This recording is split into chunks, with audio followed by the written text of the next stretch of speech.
Hi there, my name is John Stevens, pastor of Zion Lutheran Church in Oregon City, Oregon, and we're part of the ELCA, and welcome to Dollar Store Children's Sermons, where we take a look at the lectionary text and we tie them to an item from the Dollar Tree. This is for the 21st Sunday after Pentecost, and we're looking at the gospel lesson, the gospel out of Luke, and it's the 17th chapter, verses 11 through 19, and it's the story of the 10 lepers and only one coming back and giving thanks. And so the two items I am using, or one of the two items, I'm still deciding, but they're both really along the themes of looking at how do we give thanks. Because here's one leper that turns back and gives thanks, and about how when Jesus says, "Go, your faith has made you well," or "Go, this act has made you well," and I love this idea between all 10 of them were healed.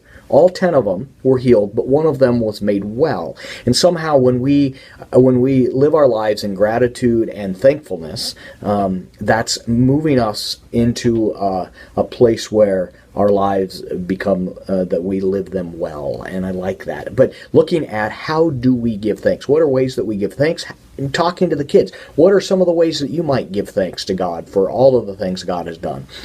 So the items I'm using, one, I used this a few years back, hand clapper, I love it. And I always think of, when I do this, I always think of the golf clap.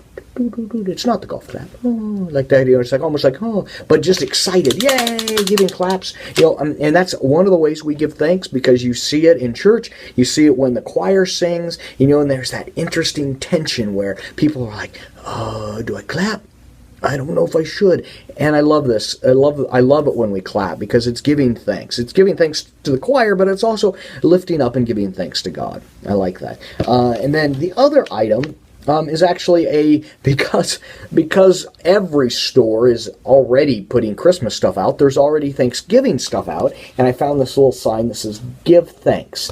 And you could get napkins that have a Thanksgiving theme on it. You could hand the kids out a napkin and things like that. But this here is, we have this "Give Thanks," and that's just a wonderful a way of saying, we could put this here as a way of reminding ourselves to give thanks. Because sometimes it's hard to remember to give thanks, and we can give ourselves reminders, perhaps a rubber band around the wrist, or different things like that might remind us of certain things, especially how we might give thanks. Maybe when we say our prayers, making a list of people we would like to give thanks for, and then maybe the next day telling them about it.